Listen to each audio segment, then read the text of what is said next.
Bismillah. Assalamualaikum warahmatullahi wabarakatuh. Alhamdulillahilladzi amarna an nusliha ma'ishatana linaila sa'adati wa ridah wa naquma bil wajibati fi ibadatihi wa taqwah. Ashhadu an la ilaha illallah wa ashhadu anna Muhammadan 'abduhu wa rasuluhu, amma ba'd. فقال الله تعالى في كتابه الكريم: أعوذ بالله من الشيطان الرجيم واتل عليهم نبأ ابني آدم بالحق إذ قربا قربانا فتقبل من أحدهما ولم يتقبل من الآخر قال لأقتلنك قال إنما يتقبل الله من المتقين. صدق الله العظيم. اللهم ارحمنا بالقرآن. Pengurus DKM yang saya muliakan, Bapak Ibu, hadirin hadirat sekalian yang saya hormati, alhamdulillah hari ini kita sudah masuk nisfu min syahri Dzulqa'dah, setengah bulan Dzulqa'dah, setengah bulan lagi akan masuk bulan Dzulhijjah. Di bulan Dzulhijjah ada ibadah yang istimewa yang tidak ada di bulan lainnya, yaitu ibadah haji dan ibadah kurban. Ibu yang sudah, Bapak sekalian yang sudah terjadwal haji dan sudah waktunya berangkat, ya mudah-mudahan diberi Allah kemudahan, kelancaran dalam melaksanakan seluruh rangkaian ibadah manasik haji, ya. Semoga dimudahkan untuk ibadah di tanah suci, di Masjidil Haram Al-Makki dan Masjidil Haram Al-Madani. Ada jemaah kita yang berangkat sekarang? Ada ya? Sudah berangkat? Ya, selalulah Bapak Ibu kita doakan agar beliau selalu diberi kemudahan, kesehatan, sehingga selamat dalam seluruhnya, mulai dari berangkat, ibadah dan kembali ke tanah air, dan membawa haji yang mabrur. Al-hajjul mabrur laisa lahul jazaa illal jannah. Haji mabrur balasannya surga. Kita yang tidak berangkat ada agenda kita, agenda rutin tahunan, yaitu kurban. Nah, karena itu saya tidak bosan-bosan mengingatkan kembali ibadah kurban, karena ibadah ini sangat luar biasa yang pahalanya hampir-hampir menyamai pahala haji. Jadi bagi kita yang tidak sanggup haji, ya jangan kecewa, kita bisa kurban dengan luar biasa kelebihan pahalanya.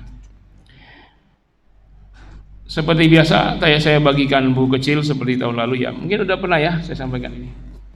Ya, yang masih ingat ya. Yang sudah lupa berarti tidak ingat. Yang masih ingat berarti tidak lupa.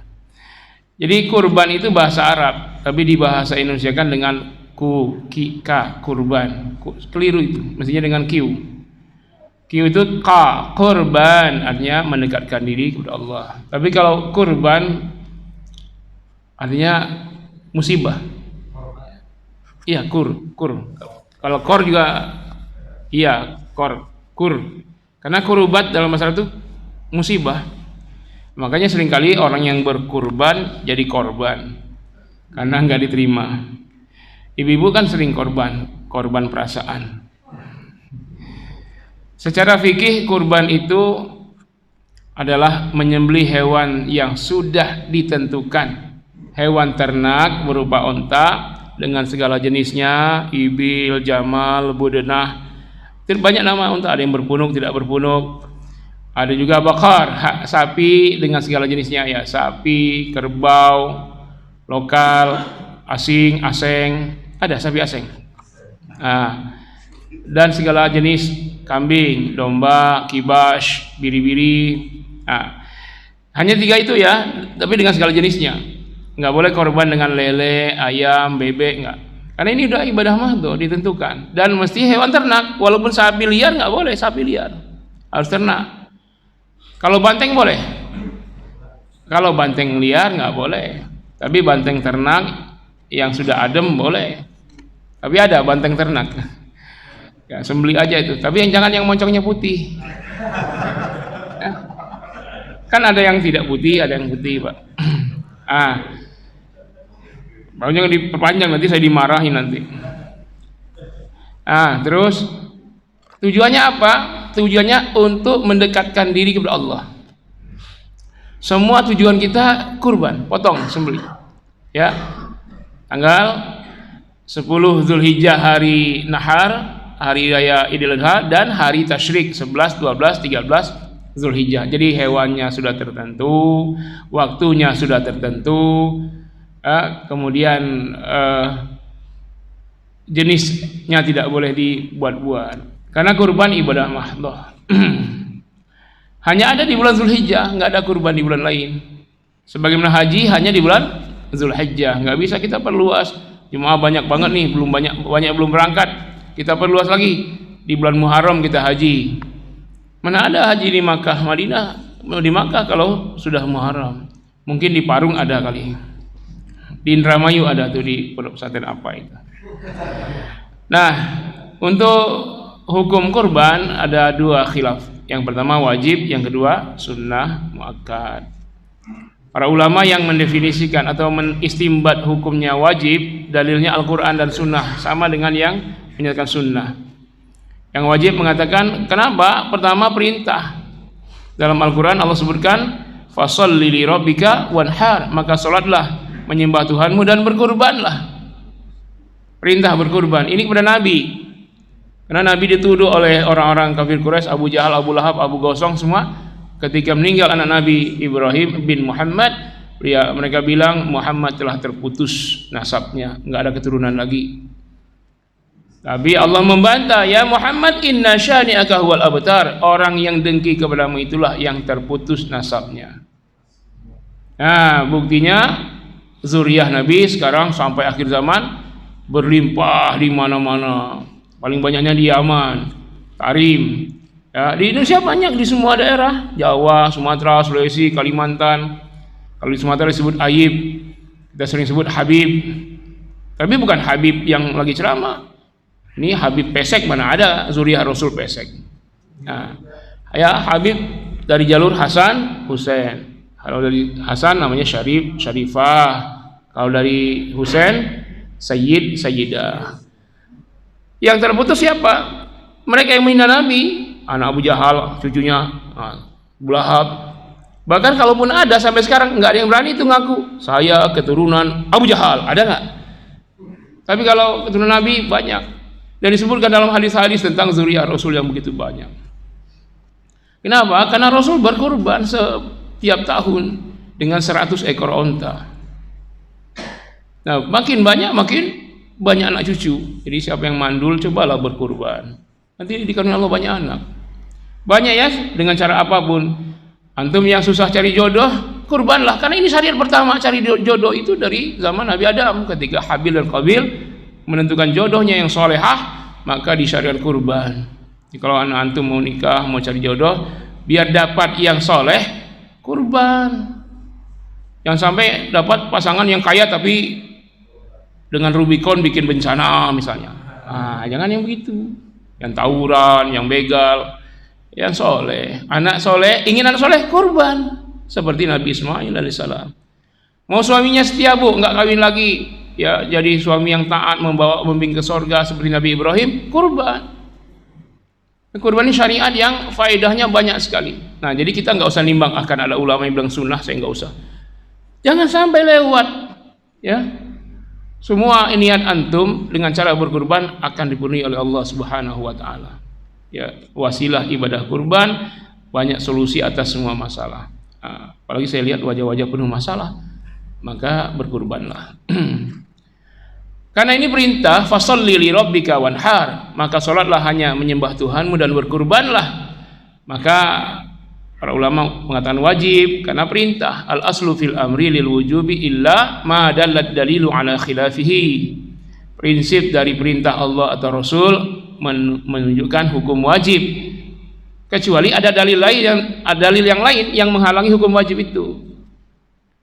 Dalil yang kedua, para ulama berdasarkan surah Al-An'am 162, Allah berfirman, a'udzubillahi minasyaitonirrajim, qul inna sholati wa nusuki wa mahyaya wa mamati lillahi rabbil alamin.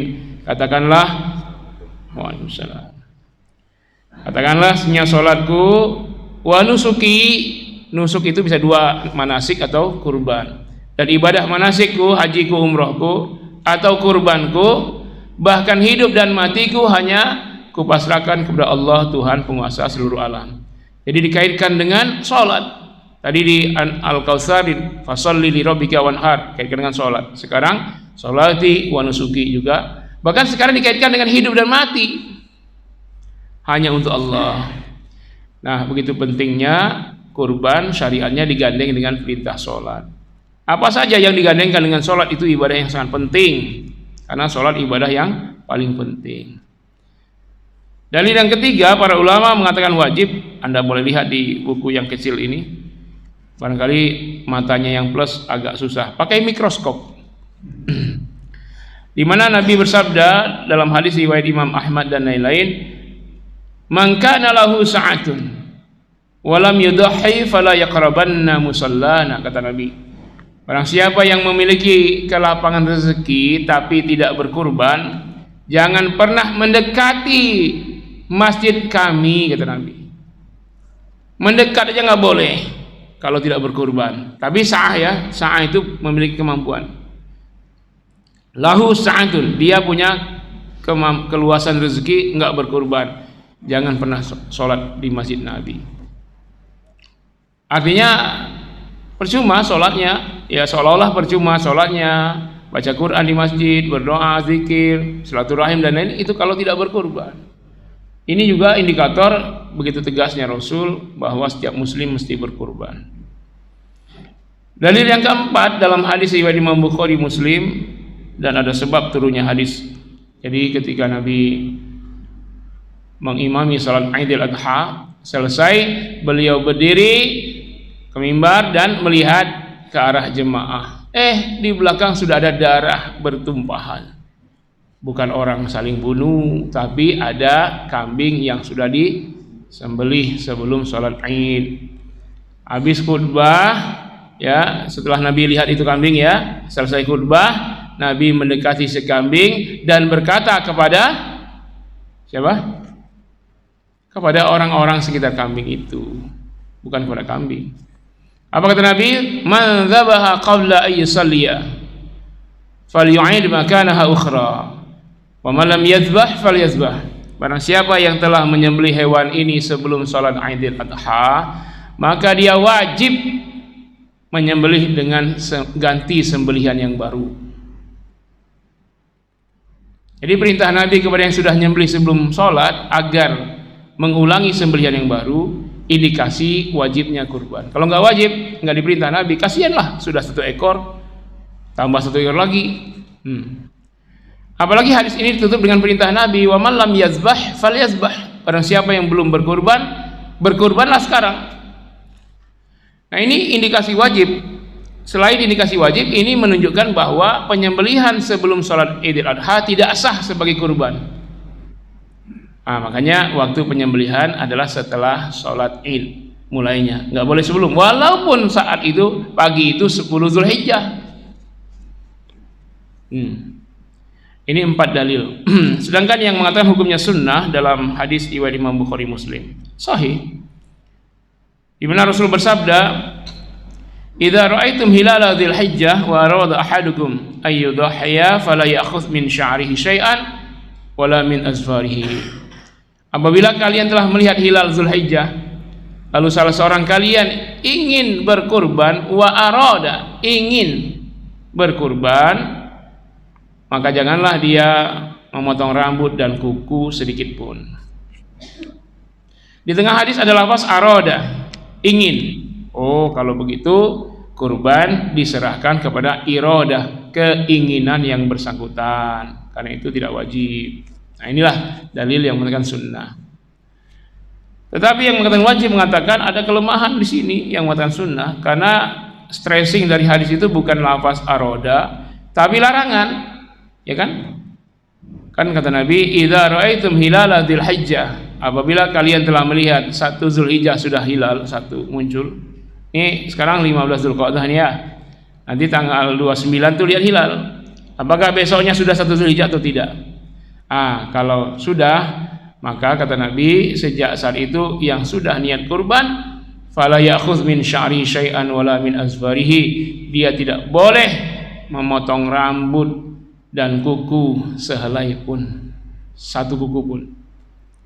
Jadi hadis ini bukan hadis hukum, hadis larangan bagi pekurban.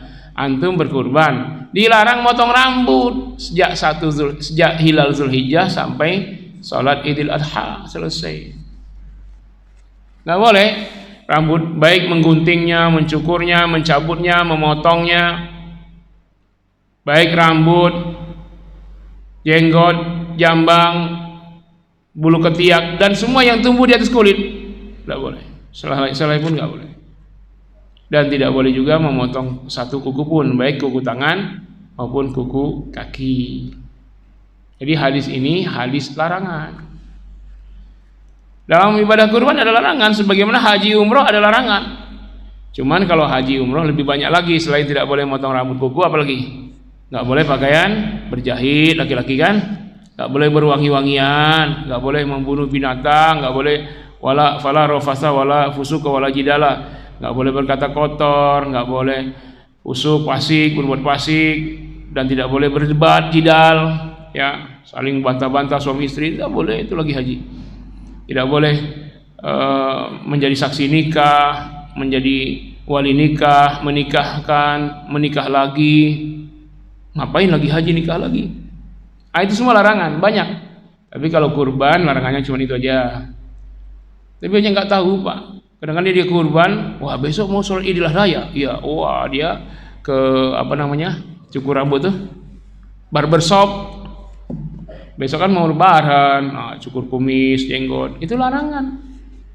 Kadang-kadang ustadz juga kan mau ngimamin, mau jadi khotib, harus tampil bersih dong. Dia cukur rambut, padahal dia kurban. Itu larangan ya.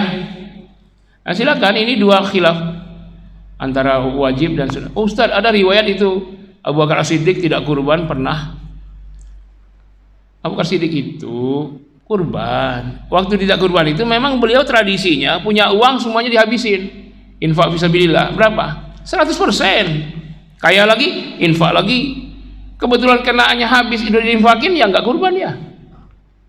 Ya, Abu Bakar itu nggak kayak kita. Ada uang ditabung, ditabung, bayar utang, nggak sempat nabung udah habis. Jadi kalau Abu Bakar pernah riwayat tidak kurban, memang beliau tradisinya berapapun dia punya kekayaan 100% beliau infakkan fisabilillah. Nah kebetulan pas sudah infak itu kenanya di Zulhijjah, ya memang tidak ada. Nanti di Muharram ada lagi, infak lagi beliau. Dan Abu Bakar adalah seorang yang kata Nabi, seluruh pintu sorga merindukannya, memanggil-manggilnya. Ini yang membuat Abu Umar bin Khattab itu iri dalam hal yang baik ya. Cemburu dengan Abu Bakar karena Nabi menyebutkan Umar juga dijamin masuk surga, Abu Bakar juga dijamin masuk surga. Cuman bedanya Abu Bakar dipanggil oleh semua pintu surga. Kalau Umar nggak disebut. Cemburunya dalam kebaikan, ingin berlomba-lomba dalam kebaikan. Waduh. Ya kalau kepengen kayak Abu Bakar seperti itu, berapapun kekayaan Anda setiap bulan 100% infakkan. Tapi bukan modal, kelebihan ya. Beliau ada bisnis, kelebihannya bukan modalnya yang diinfakkan.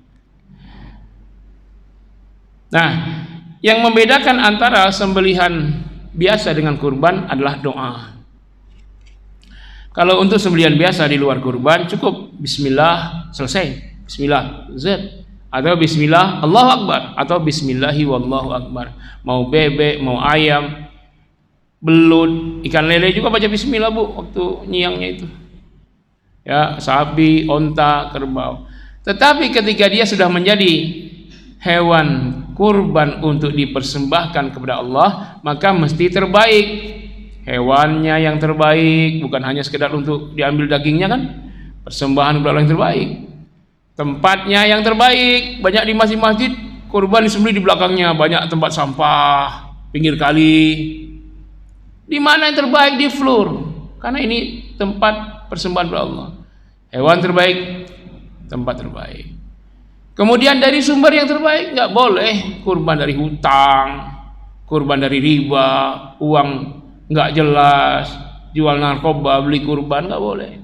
Harus yang paling halal yang kita miliki sumbernya.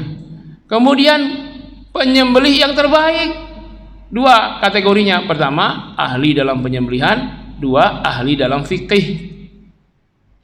Kadang-kadang ahli fikih tidak pintar nyembelih, ahli sembelih tidak pintar fikih. Nah, susah nyarinya. Ini penyembelih harus yang terbaik, Pak. Karena digandengkan dengan sholat, fasholli li rabbika wanhar. Kalau sholat kita ingin imam kita yang terbaik, kan bacaannya, banyaknya hafalan, dan ahli fikih juga. Jadi imam dia di masjid. Nah, kurban juga begitu, imamnya ahli fikih, ahli nyembelih. Nah, ini yang langka ini. Ya, makanya ketua DKM harus bisa nyembelih. Mana Pak ketua DKM? Jangan sampai jagal terus. Jagal bagus dalam penyembelihan, belum tentu dalam fikih, kan?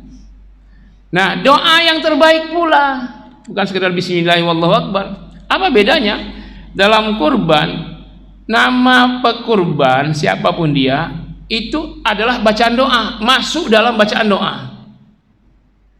Dan dibaca dengan keras oleh siapa? Oleh si penyembelih saat menyembelih, sesaat sebelum menyembelih, bukan oleh marbot. Di antara doanya Nabi mengajarkan ketika beliau menyembelih, beliau membaca doa Bismillah, Allahumma taqabbal min Muhammadin wa ali Muhammad wa ummati Muhammad. Beliau menyembelih, Bismillah, dengan nama Allah, ya Allah terimalah ini kurban dari Muhammad dan keluarga Muhammad dan umat Muhammad. Itu redaksi pertama. Redaksi kedua, beliau menambahkan setelah itu, ini boleh dilihat di halaman 8 ya, 7. Nah, tambahannya di halaman 9, tambahan doa di halaman 9 paling bawah. Setelah membaca Bismillah, Allahumma taqabbal min Muhammad wa ali Muhammad wa ummati Muhammad, Rasul menambah doa, Allahumma inna hadha minka walaka. Ya Allah, sesungguhnya kurban ini darimu. Maksudnya aku bisa laksanakan karena rezeki darimu. 100 ekor onta, rezeki dari Allah. Walaka, dan ikhlas hanya untukmu, karenamu, bukan karena pujian manusia. Penting sekali itu. Kenapa? Karena pekurban itu namanya disebut. Gak boleh Pak, korban hamba Allah, Abdullah, kecuali memang namanya Abdullah. Nah, kalau hamba Allah berapa? Ada miliaran hamba Allah ini. Ya, siapa namanya sebutkan, nanti diumumkan. Dan memang ini ibadah syiar ya, kurban, haji, umroh, ibadah syiar. Antum kalau berangkat umroh diam-diam aja nggak sesuai, harus umumkan. Ajak tetangga, saya mau umroh, apalagi mau haji, siarkan. Kami mau haji ini, itu ibadah syiar. Ya, mana bapak ini tiba-tiba nggak ada? Oh, dia berangkat haji, nggak ada yang tahu. Harus tahu orang. Kurban juga begitu, harus tahu orang. Wah, nanti nggak ikhlas Ustaz. Nah, itu lain hal. Ikhlas tidak ikhlas di hati Anda. Tapi ini persoalannya adalah ibadah syiar yang disyiarkan. Bahkan bila perlu ba'da subuh disiarkan terus nih. Masjid Baitur Rahman. Baitur Rahman apa Rahman? Oh, Jabal Ar-Rahmah. Masjid Jabal Ar-Rahmah. Update pekurban sampai subuh tanggal 15 Dzulqa'dah. Bertepatan tanggal berapa? 4 Juni, 4 Juni. 5 Juni 2020. 4 Juni Pak ya, 4 Juni 2023. Sapi pertama pekurban Haji Muhammad Sadiri, 2 Haji Fauzan, 3 haji semua. Yang nggak haji belum kurban, kasihan, udah nggak haji nggak kurban pula. Sapi kedua, sapi ketiga. Besok nambah lagi, umumkan lagi, tulis di mading. Ini nggak ada madingnya, tulis di dinding. Disiarkan. Setelah disiarkan, nanti disiapkan tulisan yang di laminating untuk dikalungkan ke sapi atau ke kambing. Ya, ada kambing, jenggotnya panjang, tulis Haji Fauzan. Oh, ini kambing udah haji. Itu syiar. Nanti ketika kurban diumumkan lagi, ketika disembelih disebut namanya dalam doa. Ustaz, nanti orangnya jadi ria, urusan dia pada Allah. Karena ini syiar. Ya, kita harus ikhlas. Ini tantangannya kepada yang berkurban, namanya akan disebut terus. Jadi dia dituntut pula untuk ikhlas. Memang berat, karena luar biasa kebaikannya. Ya, jadi kurban masukkan namanya. Nabi masukkan nama beliau. Muhammad wa ali Muhammad. Nah, terdapat doa yang istimewa dalam hadis riwayat Imam Abu Daud di sini halaman 10. Doa ini dibaca oleh jagal yang nyembelih, ini juga dibaca oleh pekurban. Sama doanya. Sebelum menyembelih jagal membaca doa. Ini sapi udah diringkus, dijatuhin, udah diikat, tinggal mengademkan si sapi dengan baca doa. Gak usah setel musik klasik, sebelum sembelih setel musik klasik biar dia tenang, gak usah. Boleh Coldplay. Emang sapi LGBT? Ya. Jadi doa itu menenangkan si kambing, si sapi. Apa doanya? Inni wajjahtu wajhiya lilladzi fataras samawati wal arda ala millati Ibrahim hanifa wa ma ana minal musyrikin. Inna sholati wa nusuki wa mahyaya wa mamati lillahi rabbil alamin la syarika lahu wa bidzalika umirtu wa ana minal muslimin. Sampai wa ana minal muslimin ini doa pekurban, doa pemotong, dua-duanya baca ini. Tapi kalau pekurban masih ada sambungannya. Kalau pekurban selesai di situ, setelah itu dia bebas doa apa saja. Dan doa saat itu adalah doa yang mustajabah ketika darah hewan kurban itu mengalir. Wa ana minal muslimin, doa dia, ya Allah anakku yang sakit sembuhkanlah, ya Allah istriku yang suka cerewet ademkanlah. Jangan doanya bebas, tapi jangan keras-keras kalau begitu. Ya Allah, semoga suamiku yang sedang naik pangkat jadi direktur, setiakanlah hatinya, tidak tergoda oleh sekretaris yang cantik-cantik itu ya Allah. Itu doa. Nah, setelah itu kalau pemotong nambah doanya. Setelah wa ana minal muslimin, doanya Allahumma inna hadza minka walaka an. Setelah an dia sebut nama pekurban. Misalnya kurbannya Pak Fauzan. An Fauzan wa alihi. Bismillahi wallahu akbar. Baru dia sembelih. Si pemotong membaca doa ini sebelum menyembelih. Si pekurban baca doa setelah darah kurban mengalir. Darah hewan kurban mengalir, doalah setelah itu. Inni wajjahtu wajhiya, sebenarnya aku hadapkan wajahku, seluruh jiwa dan ragaku, lilladzi fataras samawati wal arda, kepada Tuhan pencipta langit dan bumi. Ala millati Ibrahim hanifa, mengikuti tuntunan Nabi Ibrahim yang lurus. Wa ma ana minal musyrikin, saya bukan orang syirik, saya tidak menyekutukan Allah. Semuanya salatku, ibadah kurbanku, hidup matiku hanya kupasrahkan untuk Allah Tuhan seluruh sekalian alam. La syarika lahu, tiada sekutu baginya. Wa bidzalika umirtu, untuk itu aku hidup, untuk itu aku diperintahkan. Wa ana minal muslimin, dan saya orang yang betul-betul pasrah total kepada Allah. Ya Allah, ini Allahumma inna hadza minka walaka, ya Allah ini kurban rezeki darimu. Walaka, dilaksanakan ikhlas semata-mata karenamu, dari Pak Fauzan dan keluarganya. Bismillahirrahmanirrahim, wallahu akbar. Jadi si pemotong harus sebut Pak Fauzan dan keluarganya, jangan dia sebut dirinya. Anni wa ali, dariku dan keluargaku, padahal dari kurban, tekor pekurban.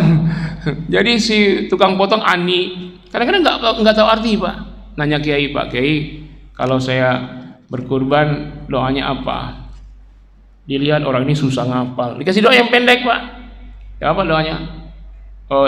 Kan Pak Kiai disangka ini orang mau kurban untuk dirinya, padahal dia jagal, dia nanya kalau mau motong kurban gimana. Kiai ngajarin Bismillah, Bismillah. Hafal belum? Apa? Allahumma taqabbal. Hafal belum? Allahumma taqabbal. Apa? Minni wa ali, minni wa ali. Dariku dan keluargaku. Kan Pak Kiai nggak salah, disangka dia ini mau motong hewan kurbannya sendiri. Dia baca Bismillah, Allahumma taqabbal minni wa ali. Setiap hewan kurban yang 40 ekor sapi dan 4.000 kambing itu dia baca itu. Minni wa ali, dariku dan keluargaku, dariku dan tekor pekurban. Namanya nggak masuk dalam doa. Kenapa? Si tukang potong cuma ngapal, nggak tahu arti. Rugi nggak? Nah, rugi kan nama kita disetor kepada Allah. Kan nama dia aja sama keluarganya. Kadang-kadang dia nggak baca. Kalau baca juga lebih parah. Karena tidak hafal. Makanya tadi syarat potong, ahli fikih. Orang Yahudi saja kalau memotong kambing ngantarin ke Nabi Pak. mau motong kambing, kibas, cuman pelit, udah motongin bawa aja semua, nggak disisakan buat Nabi. Ya Rasul, tolong potongin. Dulu Nabi motongin kambing, domba buat Yahudi. Orang Yahudi sendiri nggak pede motong sendiri. Nah sekarang kayak nenek kita dulu, mak-mak kita kalau mau motong kan antar ke rumah kiai kan. Kalau mau motong ayamnya Pak ya, misalnya kan mau walimatul urus, mau kawinan, bawa ayam 50 ekor, bebek 30, semuanya disembelih oleh ustadz, oleh kiai kampung itu. Doa bismillah. Nanti selesai ayam 50, ambilnya 48, 2 ekor tinggal di rumah kiai. Bebeknya 30, ambil 29, 1 ekor tinggal di rumah kiai. Biasanya begitu. Walaupun saya dulu miskin banget kami itu Pak, tapi sering makan daging bebek, makan ayam, karena tetangga semua yang mau acara, mau akikan tuh motongnya ke abi. Jadi kita tinggal tunggu aja. Besok siapa lagi, besok siapa lagi. Memang begitu. Terbaik, karena hidangan itu termasuk diantara yang akan menumbuhkan tubuh kita dari yang halal, yang baik. Bukan hanya sekedar halal, tapi baiknya. Baik itu dari penyembelih. Karena ini syarat. Kalau sembelihan, walaupun baca bismillah kafir, maka haram. Karena Nabi bersabda, "Dzabihatul muslim halalun yuzkaru ismallah am la yuzkar." Sembelihan muslim halal, baik menyebutkan nama Allah maupun lupa. Nah, mafhum mukhalafah, kebalikan dari hadis itu adalah zabihatul kafir haram. Sembelihan kafir haram, walaupun baca bismillah 100.000 kali. Haram. Nah, kita makan ayam potong, yang nyembelih siapa? Ibu beli ayam potong enggak? Nah, itu. Kalau dulu orang-orang dulu enggak mau dia beli ayam hidup, potong sendiri biasanya ya. Tapi sekarang udah sistemnya ayam potong aja.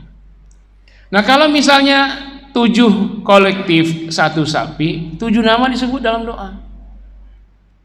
Oleh si jagal tadi, inni wajjahtu wajhiya lilladzi fataras samawati wal arda ala millati Ibrahim hanifan wa ma ana minal musyrikin. Inna salati wa nusuki wa mahyaya wa mati lillahi rabbil alamin la syarika lahu wa bidzalika umirtu wa ana minal muslimin. Allahumma inna hadza minka wa laka an Fauzan wa ali Fauzan, atau an Fauzan wa alihi wa Fauziyah wa aliha wa Fauzi wa alihi wa Megawati wa aliha wa Prabowo wa alihi wa Pranowo wa alihi wa Anies wa alihi. Udah 7 udah belum? Wa Jokowi wa alihi. Nah 7. Oh jadi 8. Oh nggak boleh 8. 5 boleh, 1 boleh kalau sapi ya.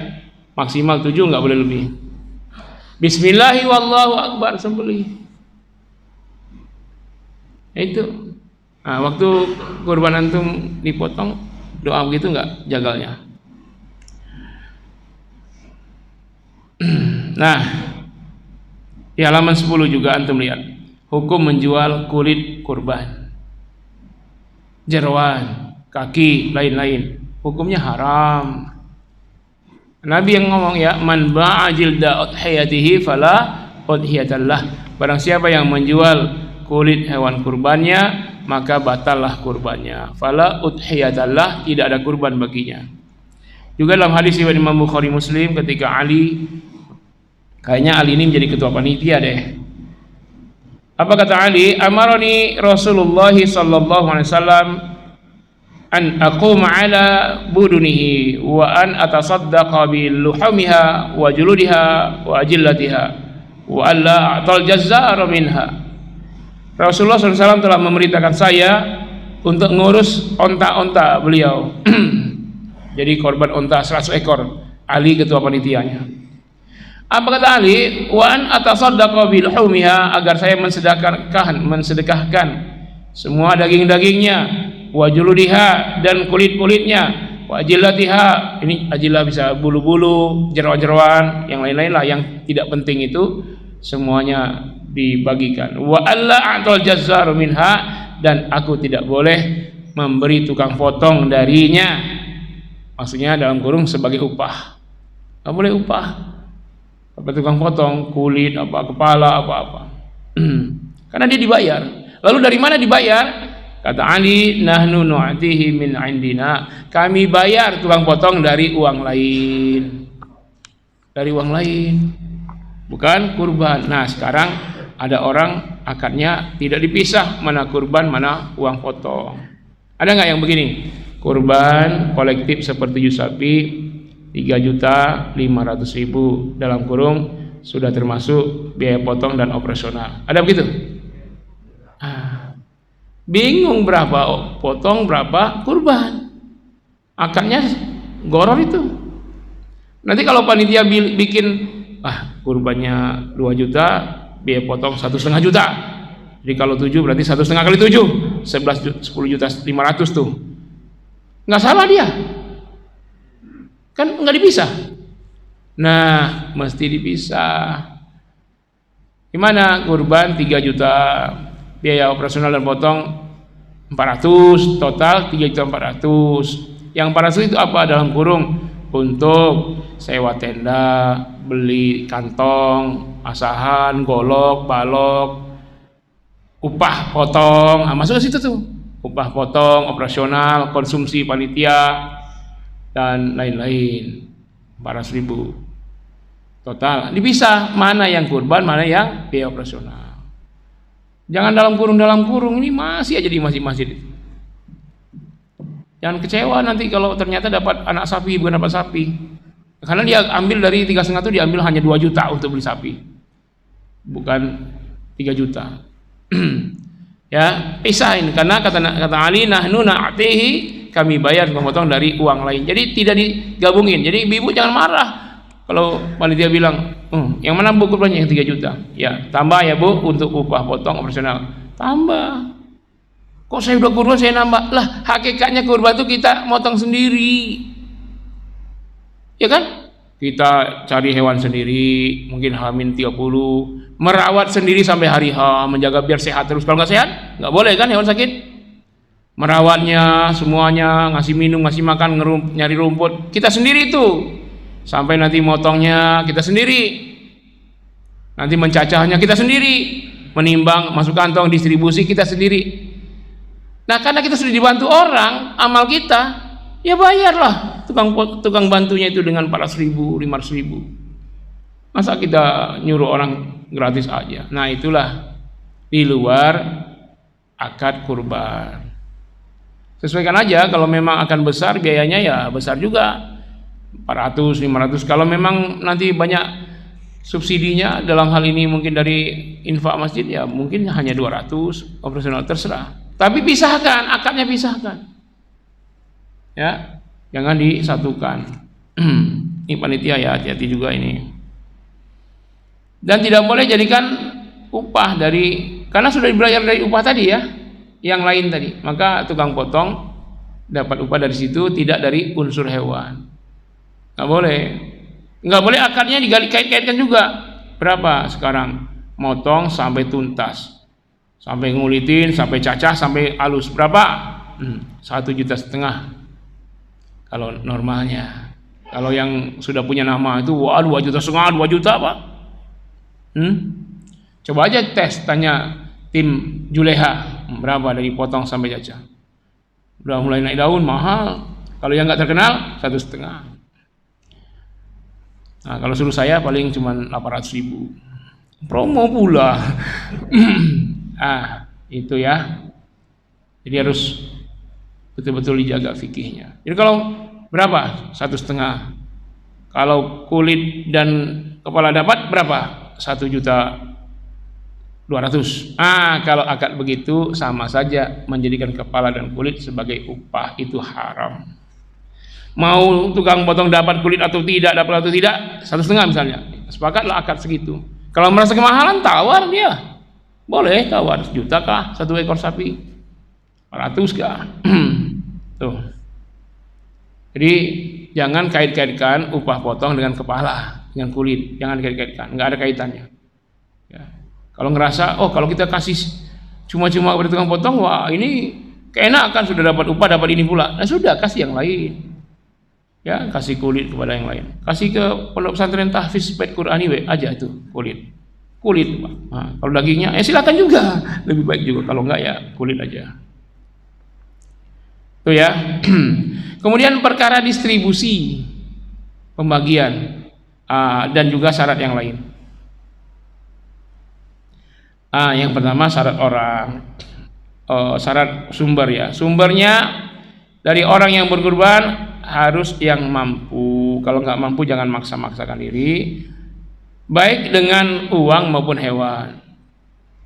Tidak boleh yang haram, dan jangan bersumber dari hutang. Karena kurban itu persembahan terbaik. Kalau udah hutang bukan terbaik itu. Dengan manusia antum hutang, kanan hutang, kiri hutang, depan hutang, nggak bisa keluar rumah, lewat belakang, ya, lewat got, gorong-gorong, cebur. Untung kalau jadi presiden pas masuk situ. Kalau enggak, jadi kalau hutang sudah tidak terbaik, Pak. Yang terbaik itu yang paling halal, yang bukan hutang. Apalagi kalau dari bunga riba boleh nggak? Apalagi dari bunga riba. Ini persembahan kepada Allah. Ya, itu sumbernya, sumber uang ya. Nah, kedua hewan, tadi udah jelaskan, hewan mesti binatang ternak. Sudah ditentukan pula hewan ternaknya, onta, sapi, kambing dengan segala jenisnya. Nggak boleh diganti yang lain. Boleh nggak saya ganti senilai uang kurban, tapi saya infakkan buat bencana? Jadi korban saya nggak boleh, namanya infak itu, bukan kurban. Ya, jangan digandeng-gandengkan dengan yang lain. Saya mau bantu bencana alam di sana, tapi dari uang kurban. Kalau Anda sudah niatkan kurban, walaupun jumlahnya belum memadai, saya mau simpan dulu deh 1 juta buat kurban, maka itu tidak boleh dipakai yang lain, Pak. Nggak boleh, udah seperti nazar dia. Kecuali kalau Anda ingin sedekah, saya mau sedekah nih, simpan duit 1 juta. Tahu-tahu ada kebutuhan lain yang mendesak, pakailah itu, boleh. Tapi kalau kurban, umroh, haji, udah diniatkan dari harta kita, tak boleh diganggu gugat. Nggak boleh dipakai dulu. Anda punya uang 20 juta nih, niatkan umroh atau niatkan haji. Aduh, ada kepentingan lain nih, pakai dulu. Nggak boleh, Pak. Karena udah niat, dia seolah nazar. Kurban, haji, umroh. Lah yang punya uang aja nggak boleh pakai, apalagi yang bukan punya, cuma nyimpan doang, bikin infrastruktur, infrastruktur namanya. Pakai duit haji orang, infrastruktur. Lah yang punya aja nggak boleh pakai, Pak. Udah niat haji itu. Kenapa duit haji orang dipakai untuk infrastruktur? Itu. Boleh. Yang punya aja nggak boleh, gimana yang nggak punya? Binatang yang disembelih tidak boleh cacat, yang tadi ya, onta, sapi, kambing nggak boleh cacat. Cacat apa? 4 yang haram. Cacat haram. Kalau jadi kurban haram dia, dosa. Tapi kalau jadi sedekah halal dan berpahala banyak. Pertama, hewan yang sakit, jelas sakitnya. Bawalah termogan 42. Panas tinggi nih, kena corona barangkali, itu tak boleh jadi kurban. Yang pertama maradun, bainu maradiha. Yang kedua al-aura bainu auriha, buta, jelas butanya. Kalau tidak jelas butanya masih rabu-rabu dikit masih boleh. Gemuk dia, tapi pas jalan nabrak tembok, nabrak tiang. Kenapa nih? Kambing sehat begini nabrak, tahu-tahu dicek, waduh, nggak respon dia, buta. Padahal gemuk. Nah, makanya kurban itu bukan sekedar bagi daging. Kalau bagi daging kan hewan berdaging, wah mantap itu, walaupun buta kan banyak dagingnya. Bukan. Ini persembahan kepada Allah. Harus yang terbaik, yang buta nggak boleh.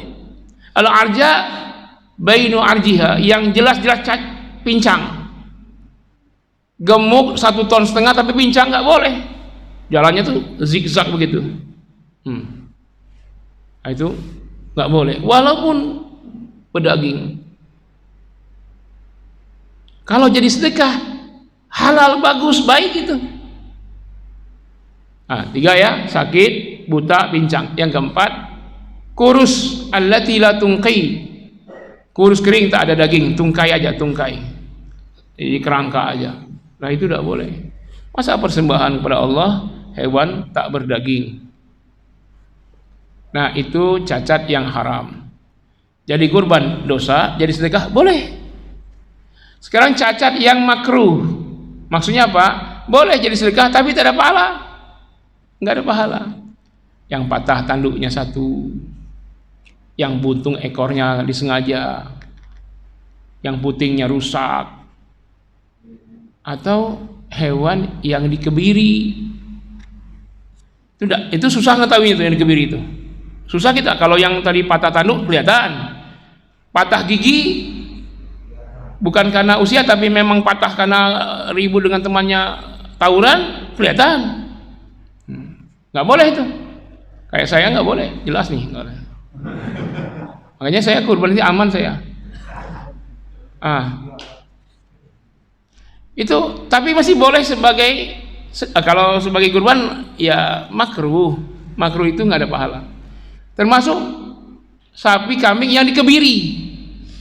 Kebiri itu nggak ada selera lagi, dia lihat cewek-cewek cantik.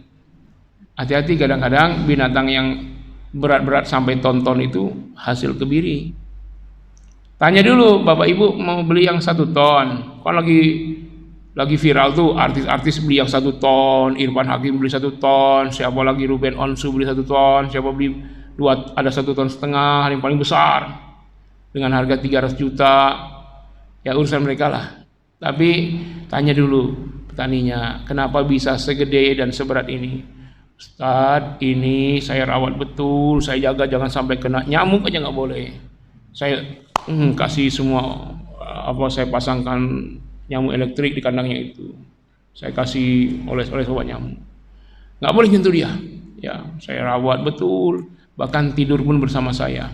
Nah, akhirnya dia enak, tenang si sapi, makan, gemuk dia. Ambil itu yang terbaik tuh. Ya, sampai 1 ton, bagus itu. Tapi katanya, kenapa sampai 1 ton begini, Pak? Wah, ini rahasianya. Saya kebiri dia, sehingga dia nggak selera lihat cewek-cewek cantik, dia makan mulu. Akhirnya makan mulu. Ya, kalau dikebiri itu Pak, makan mulu Pak. Kenapa nggak selera dengan cewek? Dia makan terus. Akhirnya jadi 1,5 ton. Nah, itu boleh kurban, tapi tak ada pahalanya karena hukumnya makruh. Hati-hati, Pak Presiden nanti kalau 1,5 ton tanya dulu Pak. Nanti 1 ton tahu-tahu dikebiri, nggak dapat pahala Pak. Ya kan? Padahal pahala kurban banyak sekali Pak. Coba di hadis Nabi disebut, kata Nabi, al-udhiyatu li sahibiha bi kulli sya'ratin hasanah. Setiap 1 helai rambut hewan kurban hasanah. Wah, kalau begitu cari yang paling gondrong Pak, karena 1 rambut.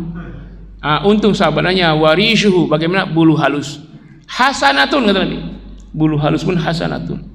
Di Al-Qur'an disebutkan ada ayat wal hasanatu bi asyrati amsalihha. 1 hasanah 10 pahala. 1 rambut, 1 bulu berapa pahala? 10. Sekarang lomba menghitung bulu sapi Bali berapa? 3 juta ya. Berarti pahalanya berapa? 30 juta. Nggak percaya coba aja hitung sendiri. Belum lagi kata Nabi qatratud dammi, setetes darah hewan kurban 10 hasanah, 1 hasanah. Darah, bulu. Ini begitu besarnya pahala kurban sampai hal yang mubazir yang nggak penting nggak dimakan aja dihitung. Kalau Nabi sebut 1 bulu 1 hasanah, 1 tetes darah 1 hasanah, apalagi dagingnya, apalagi sumsumnya, apalagi tulang yang disop, apalagi, wow, pahalanya luar biasa. Jangan sampai nggak kurban. Ya, Ustaz nggak ada dalilnya kalau daging dapat pahala.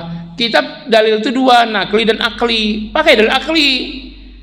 Kalau Nabi sebut bulunya saja sampai 10 pahala, darahnya setetes 10 pahala, apalagi dagingnya. Itu dalil akal namanya Pak. Diterima dalam Islam 2, dalil akli dan nakli, walaupun hadisnya kita tidak jumpai. Tapi ini sebuah rasional, memang Islam rasional.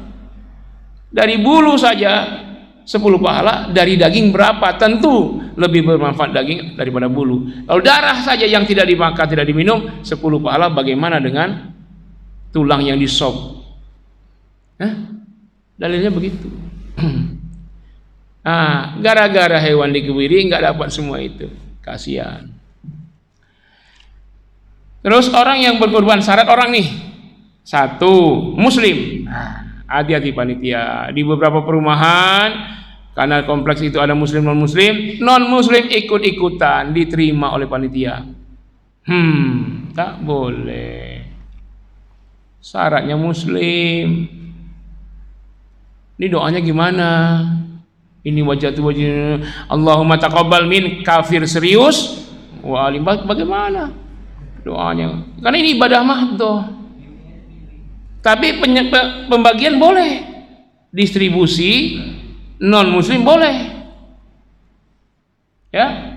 Karena dari seluruh rangkaian ibadah kurban yang hablum minallahnya itu pas penyembelihan dan doanya itu. Dari mencari hewan, merawat sampai penyembelihan sampai hari H, kemudian setelah distribusi, pemisahan kulit dari tulang dan daging, itu semua hablum minan nas, termasuk distribusi. Makanya distribusi boleh. Bila perlu kasih non muslim semuanya, jangan sampai ada nggak dikasih. Ya, tetangga kita non muslim bagi Pak semua. Tapi yang ramah baginya, jangan muka cemberut. Ya, yang baik. Gara-gara kamu jatah kami kurang. Enggak, bagilah. Yang kedua syaratnya merdeka. Nah, budak enggak boleh, tapi ini sudah enggak ada ya. Merdeka. Yang ketiga, baligh. Bagaimana ini anak-anak kurban banyak banget tuh. Kurban dari Rasya. Rasya umur berapa? 2 tahun. Belum balik.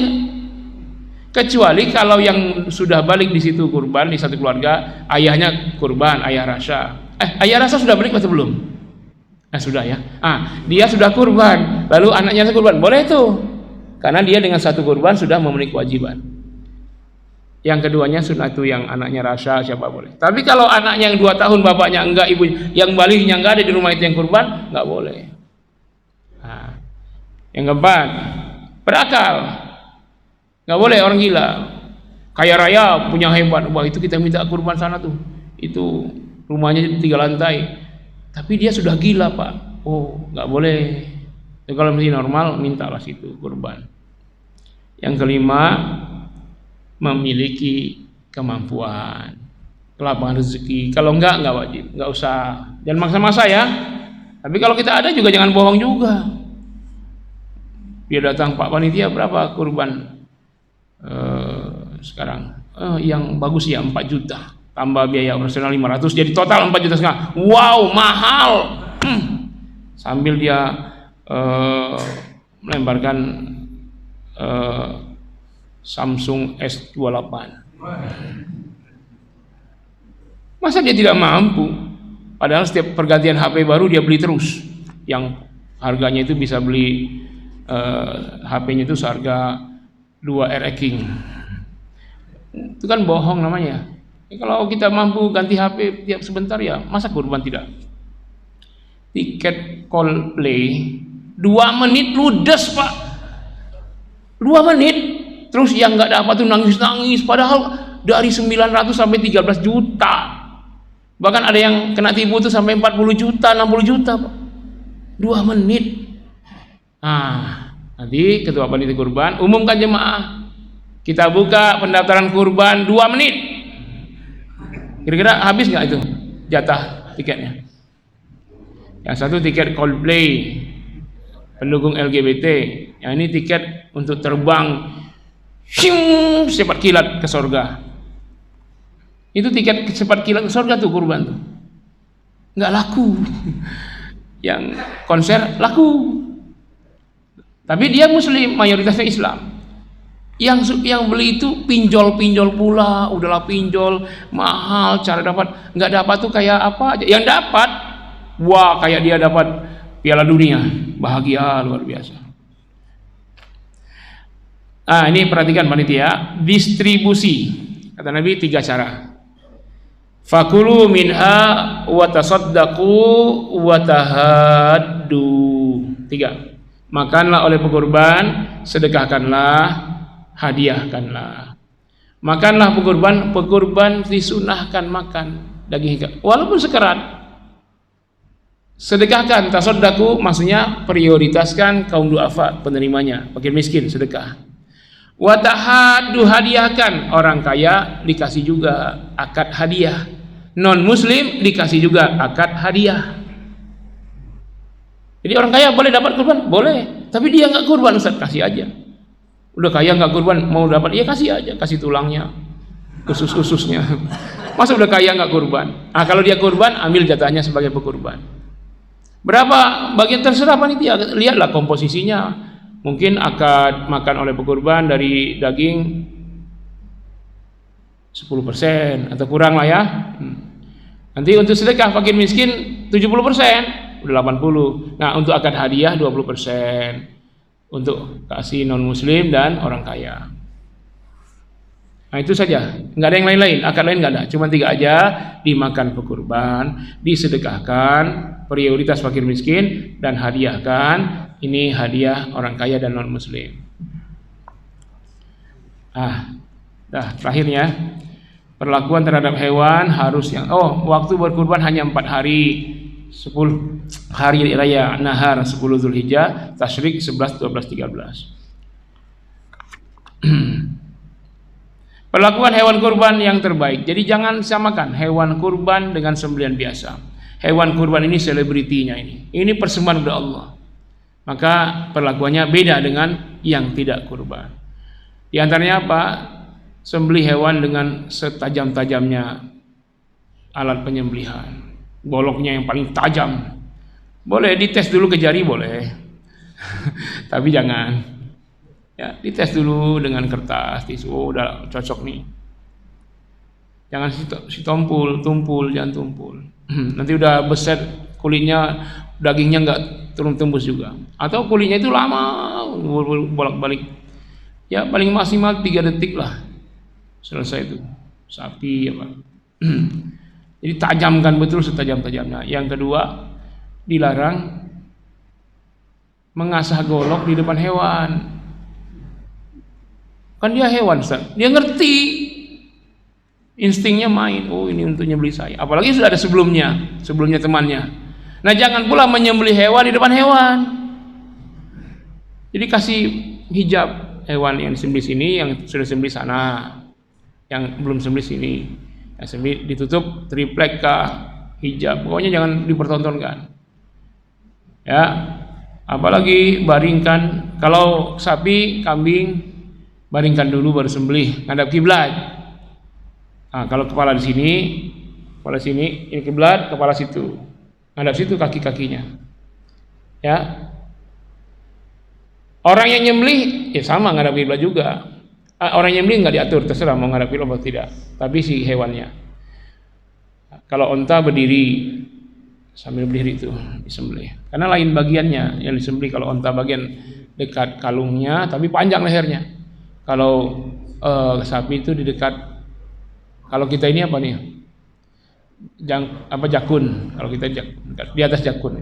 Karena itu dia langsung ke dalam. Kalau di atas jakun itu dia langsung ke dalam, langsung masuk ke urat makan dan urat nafas.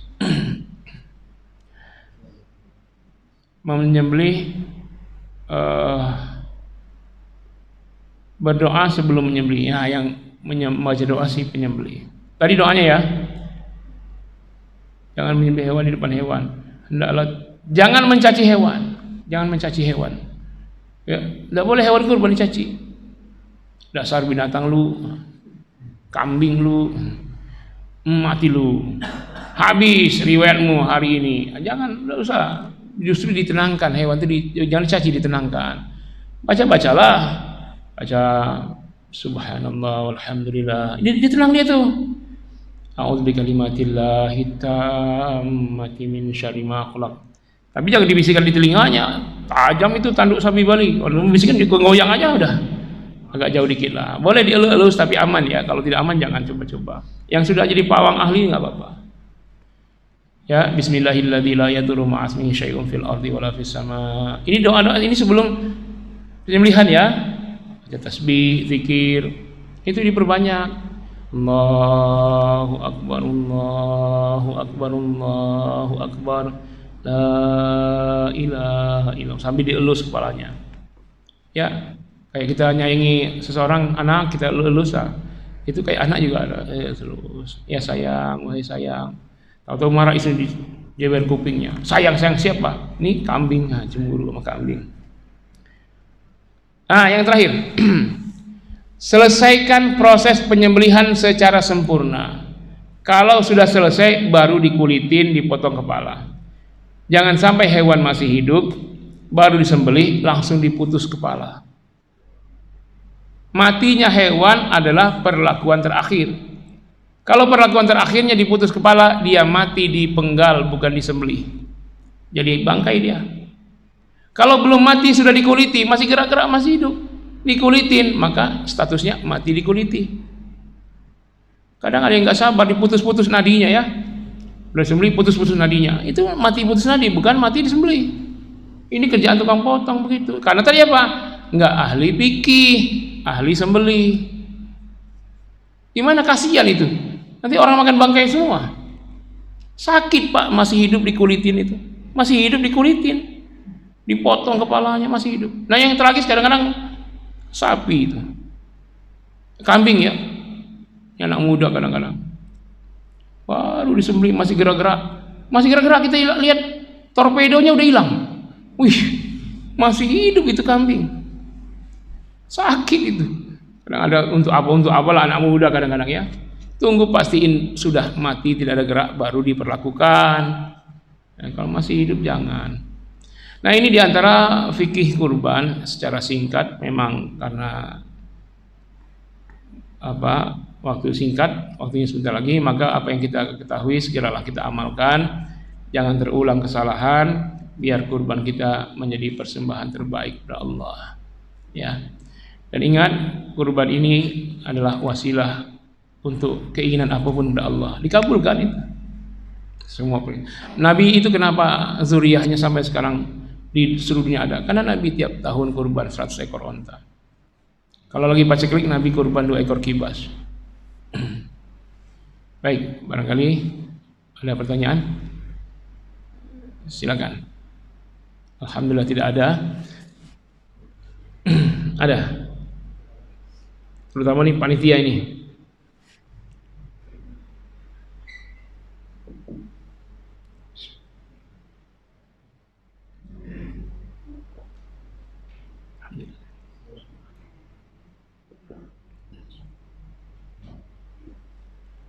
Demikian Bapak Ibu sekalian, mudah-mudahan semua kita bisa berkurban, semua ibu bapak diberi Allah rezeki yang banyak, yang berlimpah, sehingga amal solehnya juga banyak, termasuk berkurban. Tingkatkan ya, selama ini mungkin kambing, sekarang sapi.